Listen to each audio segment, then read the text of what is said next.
వెంకటరెడ్డి గారు వెంకటరెడ్డి గారు ఎందుకు అంటే అసలు మల్లన్న ఏమన్నాడు, ఎందుకు ఇంత తీవ్ర స్థాయిలో దాడి చేయాల్సి వచ్చింది? మేడం మేము దాడి చేసిన వీడియో ఒకటి చూపెట్టండి.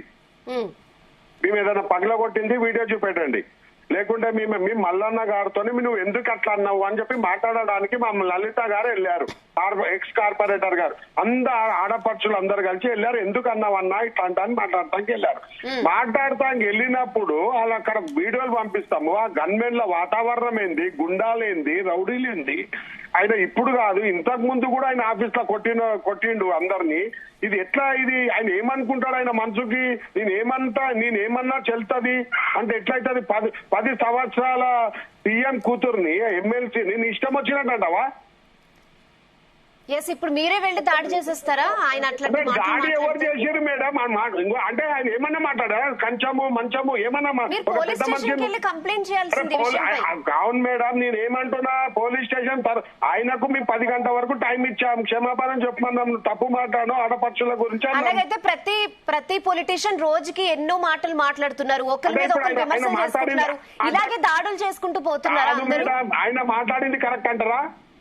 వాళ్ళు మాట్లాడింది కరెక్ట్ అని నేను చెప్పట్లేదు. ప్రతి పొలిటీషియన్ మాట్లాడుతున్నారు, రోజు ఇలాగే దాడులు చేసుకుంటున్నారా? ఇవాళ కవిత మనుషులు అంటున్నారు, ఇప్పుడు కవితకే కదా బ్యాడ్ నేమ్. కవితక్క బ్యాడ్ నేమ్ అంటే కవితక్కని ఇట్లా అంటే కూడా బ్యాడ్ నేమే కదా? మళ్ళీ బ్యాడ్ నేమే. డెఫినెట్ గా చర్యలు తీసుకోవడానికి మీరు వెళ్ళి కంప్లైంట్ చేయాల్సింది. కవితక్కని బ్యాడ్ నేమ్ మీరు అన్నారు కదా, కవితక్కని ఇట్లా అంటే కూడా ఆడోళ్ళకి అందరికీ కూడా బ్యాడ్ నేమే కదా ఇది. కవితక్కకు ఒక్కరు కాదు, కవితక్క ఎంబడి ఉన్న ఆడపక్షులందరికీ పోలీస్ స్టేషన్ కి వెళ్లాల్సింది, అక్కడికి వెళ్ళి అఫీషియల్ గా కంప్లైంట్ చేయాల్సింది, మల్లన్న మీద ఎఫ్ఐఆర్ నమోదు చేయించాల్సింది. నెక్స్ట్ టైం ఆయన మాట్లాడకుండా ఉండడానికి ఏం చేయాలో చేయాల్సింది. ఇలా దాడి చేయడం వల్ల ఆయన ఏమైనా మాట్లాడడం ఆపుతాడా? నీ నోటికి వచ్చినట్టు ఏదన్నా మాట్లాడితే ఇక మీ పోలీస్ స్టేషన్ పోవాలా? పోతుంటే ఇక మేము అవమానం పడుకుంటా ఉండాలి. ఇక మీ పోలీస్ స్టేషన్ పోతుంటే మా ఆడపడుచులను తిట్టుకుంటా పోతాడు. ఇక ఇప్పుడు తీన్మార్ టీం నుంచి కూడా మాట్లాడుతున్నారు, విన్నారా? సీఎం మాట్లాడుతున్నారు, ప్రతిపక్షంలో ఉన్న నేతలు మాట్లాడుతున్నారు, వాళ్ళు కూడా అనుకూల మాటలు మాట్లాడుతున్నారు, ఇట్లనే దాడులు చేసుకుంటున్నారని అడుగుతున్నారు. వాళ్ళకి ఏం ఆన్సర్ చెప్తారు? కవితక్క తప్పంటున్నారా? నేను కవితక్క తప్పనట్లేదు. ఇప్పుడు కవితక్క పంపించిన మనుషులు మా మీద దాడి చేశారు, ఇదిగో కవితక్క వాట్సాప్ గ్రూప్ నుంచి వచ్చేయని చెప్తున్నారు. అసలు నువ్వు ఎందుకన్నావు? ఇప్పుడు మీరు దాడి చేయడం వల్ల కవితక్కకే బ్యాడ్ నేమ్. అంటే కవితక్కని కంచం మంచం అంటే బ్యాడ్ నేమ్ లేదు, బ్యాడ్ నేమ్ లేదని చెప్పట్లేదు. మీరు ఎందుకు అఫీషియల్ గా ఉమెన్ పోలీస్ స్టేషన్ కి వెళ్ళలేదు? ఉమెన్ పోలీస్ స్టేషన్ కి వెళ్ళి కంప్లైంట్ చేయాల్సింది కదండి. ఎక్కడ మేడం ఎమ్మెల్సీ పదవికి అసలు ఎమ్మెల్సీ పదవిలో ఉన్నారా? పదవికి రెస్పెక్ట్ ఇవ్వాలి కదా. అరుడు ఆయన ఆడపడుచులని అన్నందుకు తెలంగాణ మొత్తం ఆడపడుచులు పొద్దున లేస్తారు. కాదు అరుడు కాదు అసలు ఆయన. ఇప్పుడు ఇవన్నీ చూసుకోవడానికి మహిళా కమిషన్ లేదా? మహిళా కమిషన్ వెళ్ళారు. అసలు ఆయన్ని క్షమించమని అడగడం అలా కాదండి. ఇప్పుడు మీరు అడిగారు కమిషన్ కి మొత్తం తెలంగాణ మొత్తం ఎందుకు వెళ్ళలేదు? ఆయన కార్యాలయానికి ఎందుకు వెళ్ళారు? మహిళా కమిషన్ కి వెళ్ళాల్సింది, ఉమెన్ పోలీస్ స్టేషన్ కి వెళ్ళాల్సింది. ఎక్కడో బంజారా సున్నామని ఈయన ఎందుకు కంచం మంచం అన్నాడు? ఇప్పుడు అన్నందుకు మహిళా కమిషన్ కి వెళ్లాల్సింది. ఇప్పుడు మీరు క్షమాపణ అడిగితే ఆయన చెప్పలేదు. ఇప్పుడు ఏమైంది? ఆయన ఏమైనా చెప్పాడా? ఇప్పుడు మీరు వెళ్లి దాడి చేశారు, మల్లన్న ఏమైనా క్షమించలేదు మాట్లాడడానికి వెళ్ళినాము. సరే, ఇప్పుడు మీకు సొల్యూషన్ దొరికిందా? దాడి చేశారని అని చెప్తున్నారు. క్షమాపణలు అడిగాడా మల్లన్న? మాకు తెలుసు మేడం, మల్లన్న క్షమాపణలు అడిగాడా? మేము మాకు తెలుసు. అంటే ఆయన అందరు ఆడపడుచులు ఎట్లా పడితే అట్లా ఆడుకుంటుంటే ఒక మంచి వేలో వెళ్లాల్సింది, మహిళా కమిషన్ కి వెళ్లాల్సింది, ఉమెన్ పోలీస్ స్టేషన్ కి వెళ్లాల్సింది. తప్పది. ఆయన అడగండి మీరు, ఒక మహిళను ఎందుకు ఇట్లా అన్నావు కంచం మంచం అని.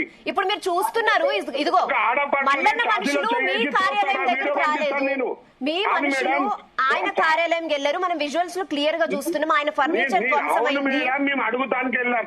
ఆయన వెళ్ళినప్పుడు గౌరవంగా కూర్చోబెట్టి ఆడపడుచుల్ని మాట్లాడాలా, ఛాతీలో తోస్తాడా? ఎవరు తోసారు? ఇప్పుడు వీడియో పంపించాలా మీకు?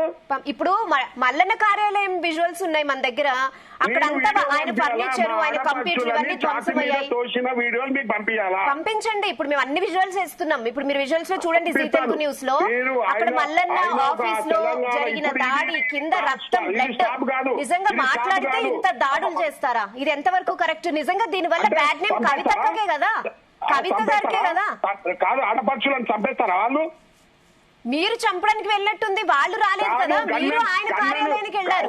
మీ జాగృతి ఆఫీస్ కి వాళ్ళు వస్తే మీరు ఇలా అడగచ్చు, కానీ మీరు అక్కడికి వెళ్ళారు కదా. కాదు మేడం, ఒక పోలీస్ డిపార్ట్మెంట్ లో ఒక రూల్ ఉంది. నువ్వు గన్ను ఎప్పుడు యూజ్ చేయాలి? గన్ను ఎప్పుడు యూజ్ చేయాలి? నువ్వు అక్కడ తీర్మార్ మళ్ళీ గన్మెన్ ఒకవేళ మిస్యూజ్ చేస్తే 100% ఆయనకి చర్యలు ఉంటాయి, జాబ్ పోతుంది, ఆయనకి డిస్మిస్ చేస్తారు. ఇవన్నీ ఉంటాయి, ఇవన్నీ సెకండరీ. అసలు మీరు ఆయన ఆఫీస్కి వెళ్ళకపోతే ఇదంతా అసలు జరిగేదే కాదు. మేడం మిస్యూజ్ చేస్తే షూట్ చేస్తారా? ఎవరు మిస్యూజ్ చేశారు?